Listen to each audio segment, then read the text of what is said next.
Memory transcription subject, Chief Hunter ISIF, Arxer Rebellion Command.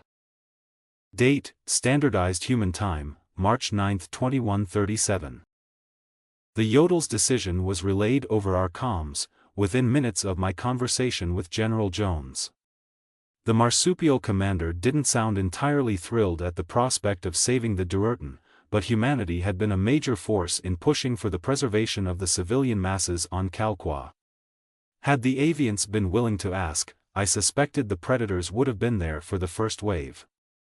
The United Nations, stretched across hundreds of light years and multiple engagements, could only warp in a few thousand drones to pad our ranks. They'd been amassing that contingent nearby in case the homogeneity reached out. My rebel fleet brought the most numbers to the table, of our trifecta, but that was if Kaisal elected to send us to battle. The Arxer runt was deep in thought at his station. He's never been thrilled about anything that benefits prey, he despises every species in the Federation. The fact that he tolerated Felra, even at the behest of an Arxer superior, was a hefty concession. What is he considering? I lashed my tail with impatience. We need a decision, Kaisal. The United Nations and the Yodel technocracy are moving out, time is of the essence. Chief Hunter, it is my conclusion that we should take action against these Kolshan warships. Before the crew voices remonstrations, I think we cannot afford to be seen as weak, Kaisal answered, in a voice that sounded more certain than his posture looked. We pursued the Shadow Fleet from Milo, and letting leaf lickers fight our battles gives us a shameful reputation. They've tried to attack us before at Fal, so choosing this engagement now is optimal, while we have numbers and allies. You do not have a quarrel with aiding the Duerten, in spite of their insults and combat incompetency? The reasons that I was given, when asking why humans aid those who despise them, were pragmatic. Keeping the Duerten as an active power results in greater numbers to fight the Kolshans, and should improve Terran odds of taking Offa. It is also beneficial if the Commonwealth must spend more resources attacking Calqua, rather than us or our limited number of allies. If Earth is under threat, that means they can't afford to spare ships upon our requests. Very well. I agree with your line of reasoning, and concede that these aggravating prey have some strategic merit. It is in the interest of the rebellion to thwart the Kolshan's aims, even at the expense of our pride and dignity. Olek, Lisa, communicate with the Yodel and the United Nations respectively. Tell them that we will join their efforts to assist the Duerten Shield's defense. Olek ducked his head. Right away, sir. Is there anything else you'd like us to communicate? Not yet. I'll spend our short travel time crafting the appropriate use of our resources. We must minimize our losses, for the sake of this movement's continuance, do you not agree? We agree. If the United Nations has any insight on what role they think is suitable for us, I'll pass that along, Lisa said. I'll also keep an eye out, in case the Duerten hail us. Kaisal hissed in annoyance. I doubt they would communicate with any predator, let alone us. I will keep an eye out for the likeliest scenario, those ingrates taking aggressive action against us, when we're here to help. If the Duerten attack us, that will bring a swift halt to any attempts to aid them, whether that is practical or not. The muscles in my jaw tightened, and my eyes narrowed. A single shot fired from the shield on the rebel fleet would result in us vacating the system and leaving Calqua to its fate. Our fleet will not bow to prey hatred like the Terrans do, yes? Arxer must keep some honor, if not pride. Calls of assent echoed throughout the bridge, and I turned my maw toward my readout to dismiss the conversation. The 2 UN soldiers informed our allies that the rebel fleet would join the operation to rescue the Duerten. I circled back to the simulation Jones had given me, and compared it to the current, murky sensor data. The Arxer were viewed as a terrifying menace, to the average herbivore. I recalled how Kalsum's ships had fallen into flighty chaos when we showed up and nipped at their heels. It might serve us to attempt to replicate that response by targeting the 10,000 remaining ships of ordinary feds from the first wave. Even with Kolshan oversight, Arxer warships arriving to slaughter them will bear psychological ramifications. All we need is for a few commanders to panic, and the entire formation could collapse. By comparing Jones' recreation to the current ship data, I pinpointed 2 locales where the first wave's remnants were centered. Just as the Kolshians had targeted the Duerden's weakest link, we should return the favor to achieve the maximum impact. The Yodel's particle beam innovation meant they were the best bet to occupy the Shadow Fleet drones, and the Terrans could take out enemy shielding at each key flank. The engine's hum resonated beneath my feet. As we coasted into Kalqua's system, I was drafting a rough briefing of my plan. Ensuring that it was a satisfactory visual aid, I had my subordinates transmit it to both the Yodel and human vessels. I switched open the comms channel, once the mission summary was received. Yodel Commander, as you are quite competent in tactics, I imagine you've reached similar conclusions to us. We'll take advantage of those Sciasara-brained instincts the Federation forced on their people, and handle what's left of the first wave, while you keep the real threat away from the planet. Well, looks like humanity is going to cover the Duerden's asses after all. Dumbfucks don't deserve it. Bright side of these orders is we're gonna put our hind legs below the Kolshians' tails. The technocracy will be delighted to send the Shadow Fleet back to the shadows. Blow for blow, one of ours has got 10 of them beat. I'll forward what we learned from our scouting forays, and then it's up to us both to pull our weights. I do not anticipate worthy fighters among the Federation's expendables. We'll be hunting lesser pilots. I imagine you are in the same position with those Kolshian drones, yes? Good fortune, and good hunting, to the Yodel fleet. Likewise, Chief Hunter. Give a generous helping of Ralki's fire for us. My Yodel counterpart switched off the transmission. I'd be thrilled to sink our charged weapons' teeth into hapless Federation vessels. The rebel fleet split into 2 movement vectors, at my command, in order to strike both of the manned contingents. Hundreds of species had brought forth offerings to the attack fleet, though the neighboring Malti and Dresden ships appeared to be dispensing most of the planet-bound bombs. My best guess was that the Kolshians concocted some rationale that Kalqua would be a threat to their safety, if left alone, and that the Duerden would come for them first. I was highly doubtful the homogeneity was capable of hiding that many Venlil assassins in statues, but Federation loyalists seemed incapable of finding logical discrepancies in any rhetoric from Alpha. Kalqua enlarged on the viewport under our magnification settings, as we cruised within striking distance of the ongoing battle. Evacuation ships launched from the surface, but despite their civilian payloads, the lengthy yet slender silhouettes of multi-tube bombers turned toward them with hostile intent. The Federation crewed vessel blew the escaping Duerden inhabitants to confetti before they could clear the atmosphere. In my opinion, departing shuttles would be best off keeping to suborbital skies. That would prevent the civilians from having antimatter rained on their metropolitan homes, without getting picked off by merciless attackers once visible. Kaisal focused on his sensor array with determined eyes. Sir, the Malti and the Dresden are proving particularly hostile to the native lifeforms. They're carrying most of the high-yield bombs. So I've noticed. We'll target those bombers first. We do not want the Duerden wiped out, under the present circumstances, I responded. Lisa cleared her throat. Sir, if I might offer a suggestion, remember how we tipped off the Arxer when the Crocodile and their buddies sailed off into the sunset to kill us all? What are you suggesting? Perhaps I could get our contacts in UN intelligence to send an anonymous tip about the Malti and Dresden's bombing holiday to that Chief Hunter Ilthus. If we serve them up on a platter, his profile suggests he's single-minded about proving himself. It's an easy way to weaken 2 Federation loyalists, and to keep them off the Duerden's backs in the event we win. It also gives us a fallback option, in the slim chance that our arrival doesn't scatter their ships to the wind. Granted, that strategy failed to dissuade the delusional Calsim, but I presume his wires were a little crisscrossed. Good work, Reynolds. The human soldier ducked her head, focusing her intelligent eyes on her display. My warship had locked a distant multi-tube bomber in our sights, and we burned hard across space to catch them. The Durerton shield were getting pummeled by the overwhelming force, lacking the resources to allocate to their own defense.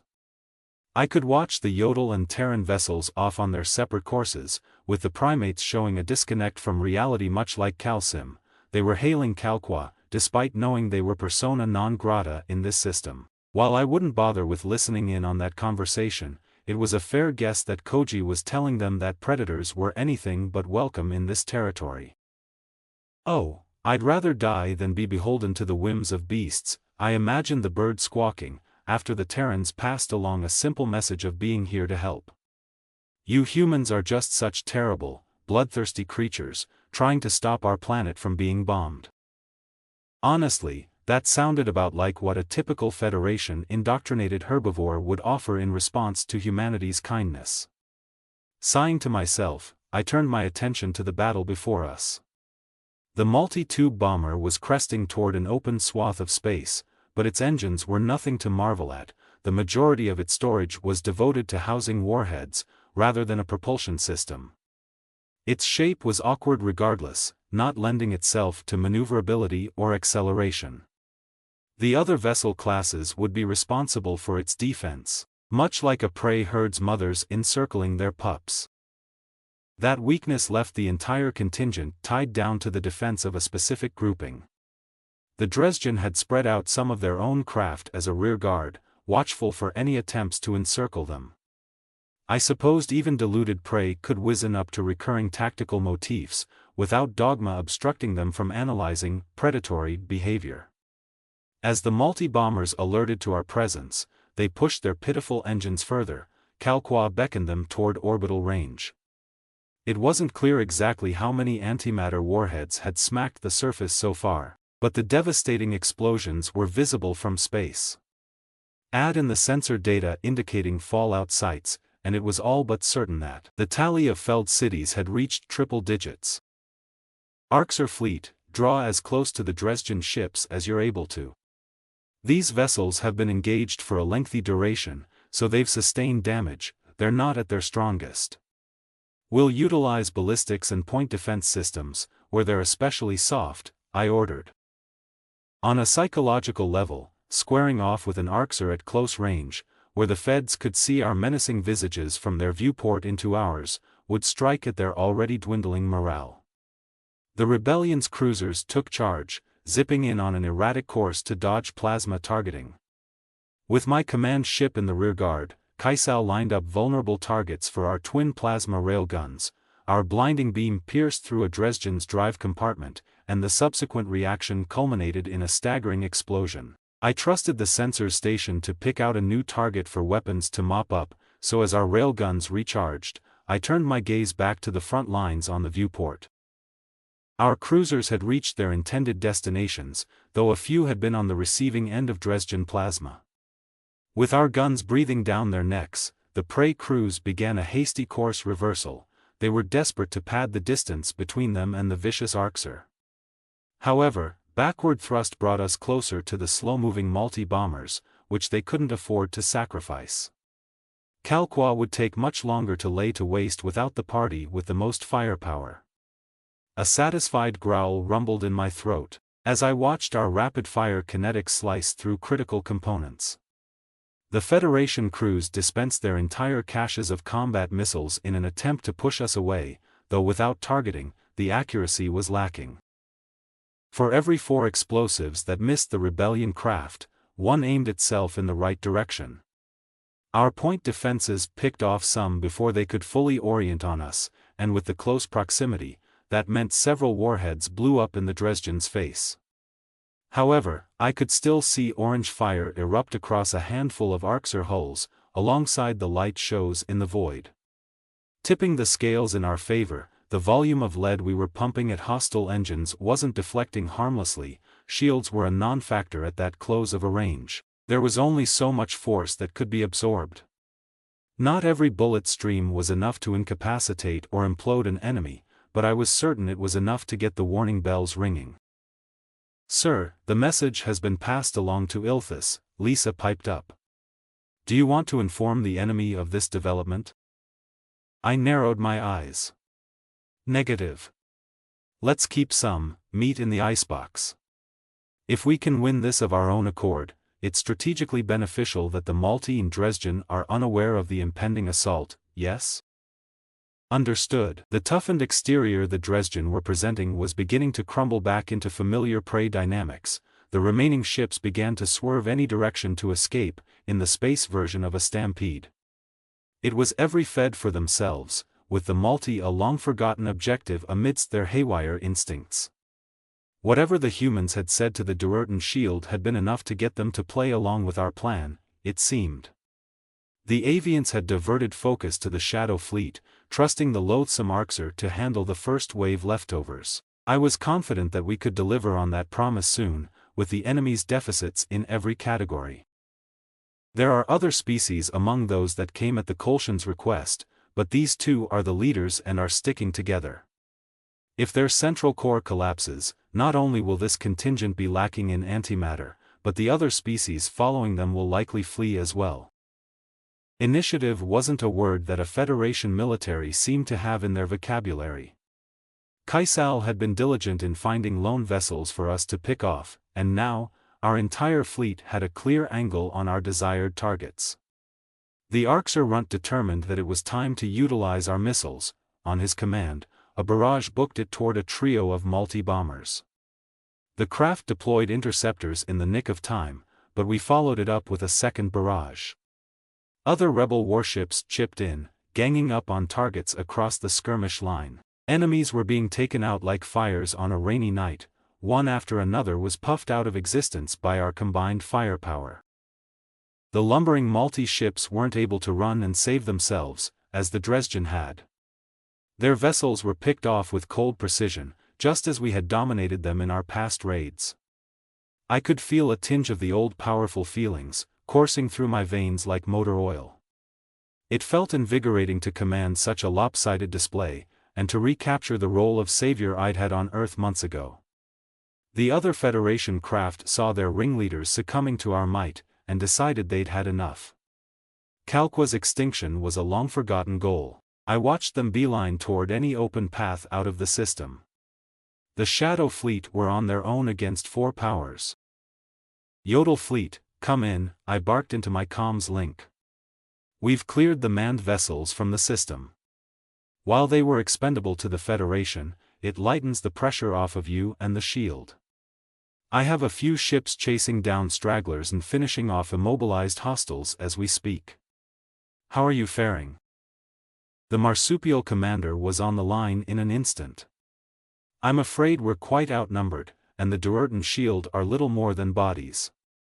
That said, the technocracy can take out a Shadow Fleet drone in seconds. They can block plasma and standard kinetics real well, but those never-pouched squids are plenty weak to particles moving at 0.98 C. We've had to absorb a few punches, and most of our ships didn't have that dispensable outer shell intact after Milo, but the Terran drones have been acting as a buffer. My feed attributes 8,000 confirmed kills from the 3,000 of us, not too shabby, huh? Indeed. How many losses have you sustained? A few hundred Yodel ships down, but the fact we haven't lost more is thanks to the Terrans. They've bled about 2,000 drones to preserve our lives. We could use your numbers to keep the near 20,000 remaining ships off our tail. The Durerton can't seem to do much more than sit slack-jawed and watch. We do not have the capacity to replace our ships that are lost, so we will play only a supporting role. You just need extra guns, yes? Anything's better than nothing, Chief Hunter. We can't be everywhere. You get involved in the picture, and suddenly, assuming you count the Durerton, we have a numerical advantage. As the humans say, we're in business. Very well. You'll have long-range plasma support. Excellent. Once you arrive into the picture, the Terrans are going to try to convince the Durerton to charge guns blazing. Humans are damn good talkers and all, but by the purification rites, I wish them sincere luck with that. They'll need it. Contact us if there's anything at all you need to relay, otherwise, let's make some robot calamari. We are happy to heed that directive. Good fortune, as always. I switched off the line, and rerouted my vessels toward various requests for backup sent by the technocracy.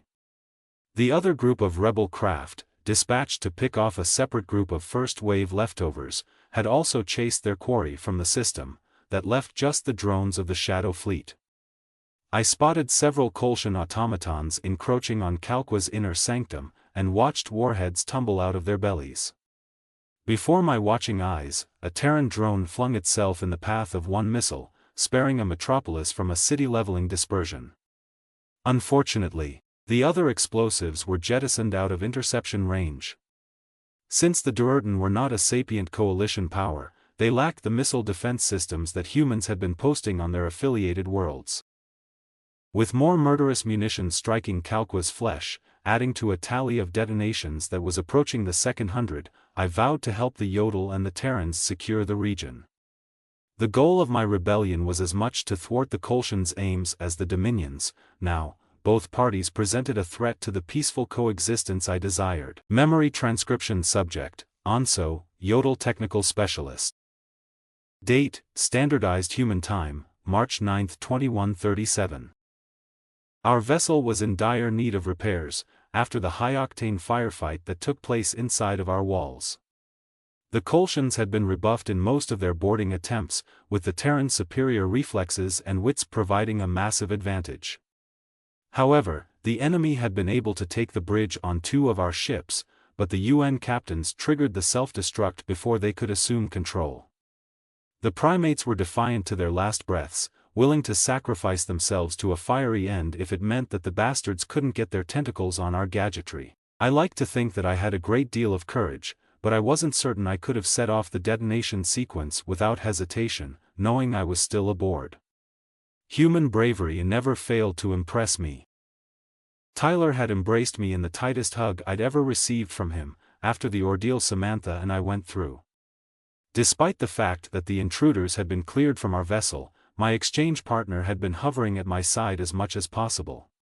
He didn't make a single jibe about my prior controller-smashing episodes during our gaming sessions, though he'd never get overtly weepy. I was touched to see how terrified he was by the prospect of losing me. I deigned to stick by my brother in arms, so we could protect each other going forward. As we docked with a mobile repair gantry that had warped in, I was excited to tour the latest developments in the maintenance department. This entire construct was a novel idea. It allowed ship touch-ups to be expedited. The bridge would be back in tip-top shape in no time, and I imagined they'd place a permanent seal in the microscopic hull gap I'd patched while we were out. I'd love to pick a Terran engineer's brain, comparing their knowledge to my own and exchanging opinions on the latest technologies.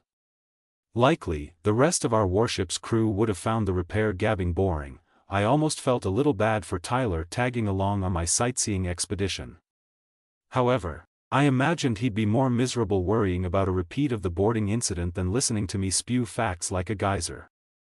"We need to have a talk, Onso," Tyler grumbled, as we descended down the exit ramp into the station's walkway. "There's some rumors about you causing trouble on the ship." I perked my ears up, widening my eyes to look innocent. "For the Kolshans? That look right there is exactly the problem.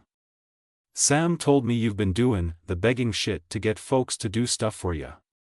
She's right that you need to knock it off." Ooh, a scolding from my commanding officer. "Worried I'll turn it on you? You know, I would, if you could cook anything other than instant ramen.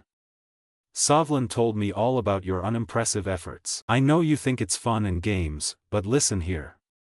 It's kinda funny, but Onso, you want everyone to treat you equal. That particular stunt is gonna have folks treating you like their fucking pet, and I don't see you in the same light as my dog Zeus. You don't wanna align yourself with animal behavior, right? Guy who's sharp as a whip shouldn't be seen as anything below that." Ah, come on.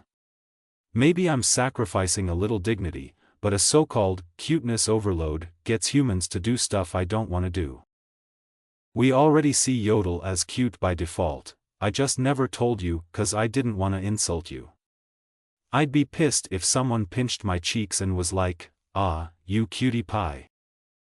I swiveled to face the human, grabbing his cheeks as his blue eyes widened with indignation. "Ah, you cutie pie. Who's a precious human?" Tyler reached out with a hand, yanking on my tail. The Terran tugged with enough force that I yelped and leapt backward. Several human crew that passed us openly turned their heads to gawk at the scene. My exchange partner dusted his hands off, a satisfied smirk on his face. I growled at him, and he beckoned with an open palm for the "come at me" gesture. I considered launching myself at him, hind legs first, but that might be taking the play fighting a bit too far. With reluctance, my posture shifted to something meeker, and I fell back in at his side. Tyler might be bigger, but I could spar with him. It'd be funny to plant him on his ass with a dropkick. Deep down, I genuinely want to try that on a human. "You're actually the worst. You're damn lucky we're brothers, and I think you're cute," the blonde human chuckled. "So, as I was saying, if you want to take advantage of our affectionate nature, you can just ask us to do whatever it is you want like a person. We'll probably still do it, man. In my case, I'd be there if you asked me to, 'cause I'm your friend. Since you're my friend, don't you dare play games with me, you hear?" I stuck my snout up high in the air, closing my eyes. "No promises.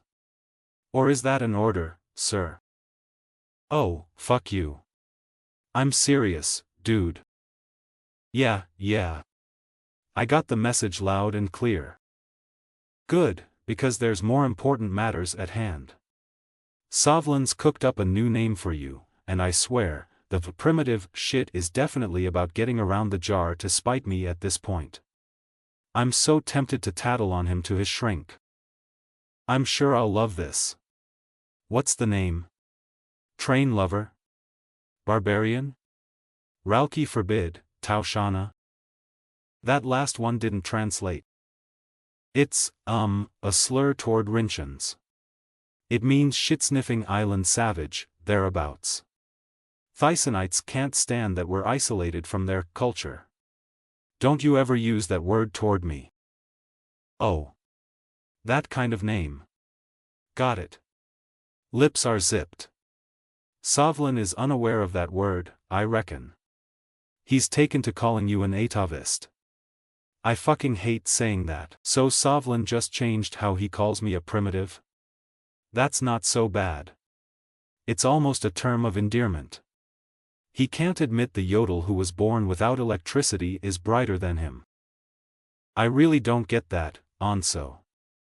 I hope you don't take this the wrong way, but I can't imagine growing up without electricity or running water. I dunno if I'd even make it. Yodel were damn tough. From where you started, to how quick you learned everything about an interstellar society. It shows you got a good head screwed on your shoulders. Thanks, I guess. You'd make it, if it was all you knew. You can't think the best there is rough. That checks out. Can't miss what you don't got. After jawing off along the way, I spotted a hangar bay where a group of Terrans were clustered around a computer screen, talking animatedly about something. This could be an unparalleled opportunity to discuss my passion with people who shared it, and wouldn't look down on me for being too primitive to be considered an academic equal. My tail wagged with happiness, and I bounded away from Tyler without a moment's notice. The blonde human sighed with resignation, before trudging after me. A Terran engineer's head snapped up, and a toothy grin took over his face. "How's it going?" "Hey, you're the yodel that took out a dozen Kolshians with fire foam, aren't you? We watched the footage earlier today. You're a badass. What can we do for you?" "I'd be happy to talk about anything tech-related, if you have time," I replied. "Then you should check out the feeds we're looking at now. We just launched the biggest fucking cyber attack the feds have ever seen. Word is, this is Zhao's sideshow to keep Fed-Dai minions from running to Alpha's aid. Look and see." Interest showed in Tyler's gaze. We both coveted news about the war from other fronts. I'd done some light reading on the humans' forays into digital attacks during the satellite wars, but the Treaty of Shanghai put restrictions on cyber warfare due to its astounding consequences.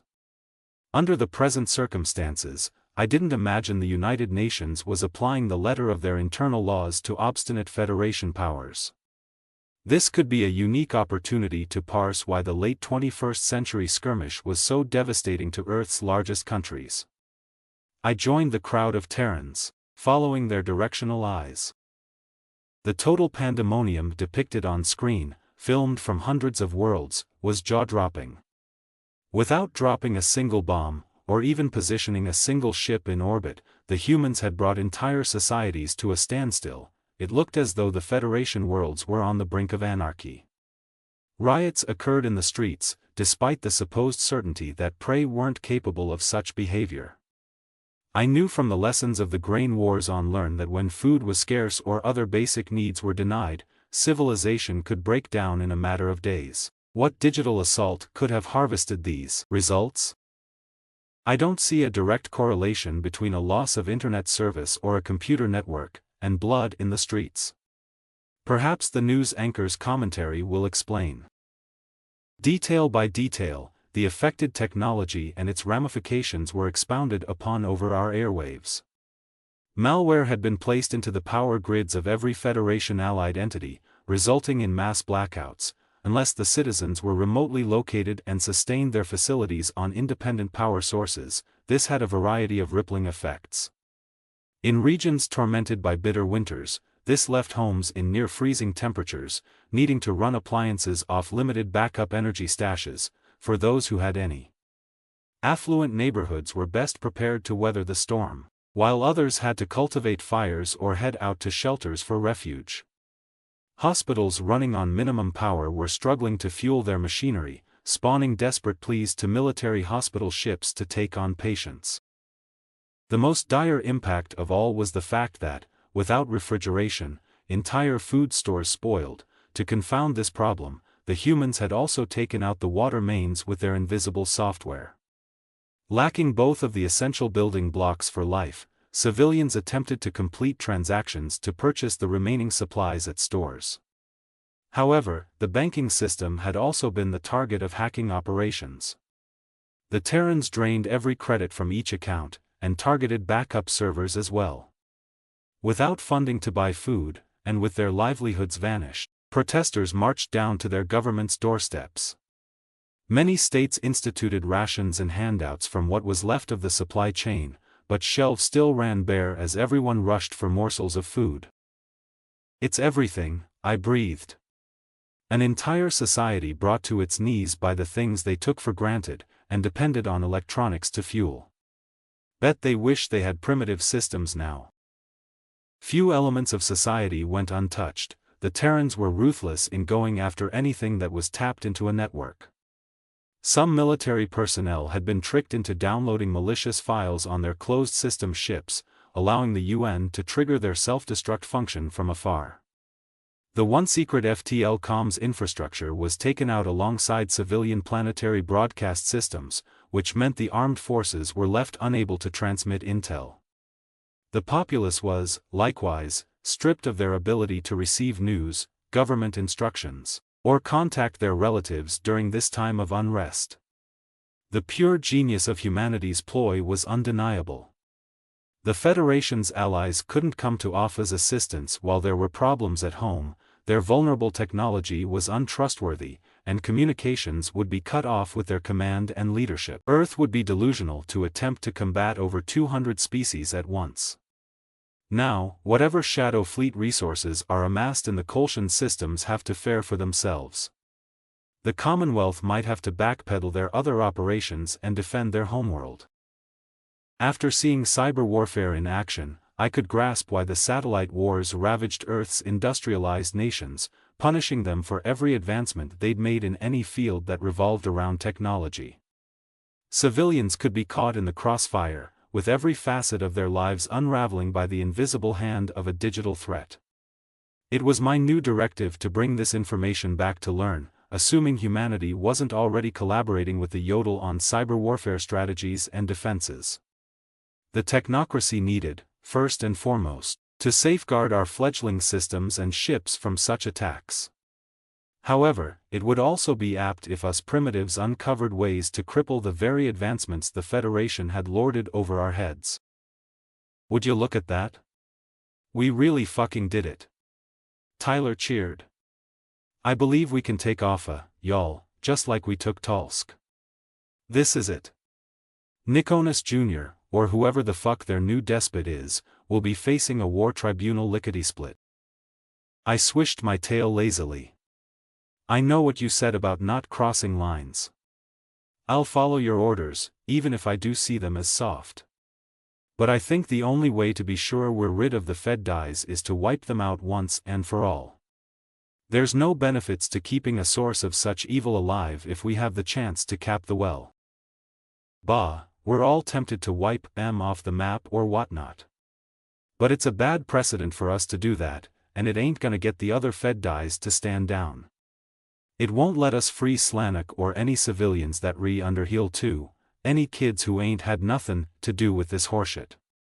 No, we wanna end this war and keep it ended. It doesn't end by following the same old cycle this whole galaxy's been on. They have to pay for what they've done, as a collective society. Respectfully, I don't think it matters if there's a precedent for washing our paws of a race that has genocided millions. Do you think it was justified to launch this cyber attack against these Federation subordinates? Well, yeah. Sucks that civilians got wrapped up in it, but it's an option that saves human lives and ships we don't got enough of. Doesn't it save human lives to bomb Alpha, and not have to take it by foot? In the short term. You'll pay the blood price of the other Fed dies fighting to the death. And you also show the rest of the SC races, including the Yodel, that we're a bunch of fucking hypocrites. I'd like us to be the ones who show there can be something better. Heroes aren't heroes on a part-time basis. I want a peaceful life back on Learn, helping rebuild my culture. I don't need to be a hero. Of course you don't need to, buddy. You'll do it because you don't want the foundation of our peace to be built on sand. You'll do it because you've seen that we're different, and because, even if it's just from a science point of view, you think life means something. We'll do it for each other, 'cause we owe it to ourselves and our friends to finish this with dignity. A Terran engineer whistled with appreciation. That's a hell of a speech. For what it's worth, I agree with you. Killing a shit ton of people, or any form of mass punishment, has never fixed or helped anything. Always come back to bite you in the ass. I sighed. Just out of curiosity, would the puppy dog eyes help at all to win this debate? No. Bad Yodel. Tyler scolded, a disbelieving glint in his eyes. You can't beg the UN to let you murk some civvies. Maybe not, but if a couple of antimatter bombs happened to fall into my control, it wouldn't be there. Clearly you've seen enough chaos and destruction in HD for one day. I'm taking you back to the ship. That is an order. I struck a pouting posture, while waving a farewell with my tail to the human engineers. This journey hadn't morphed into the technical conversation I'd craved, but it had lent me insight into an entirely new field of study. I was determined to acquire knowledge on digital vulnerabilities, and tinker with how I could engineer safeguards into Learn's grid, in case we ever ended up on the wrong side of someone with cyber warfare capabilities. With its present deployment against the Federation's allies, our mission to Alpha suddenly seemed much more feasible. Once our warship was repaired and ready to return to action, it would be up to us to take down the Kolshians through any means necessary. After everything I'd seen in the past few months, I believed that humanity had what it took to win this war.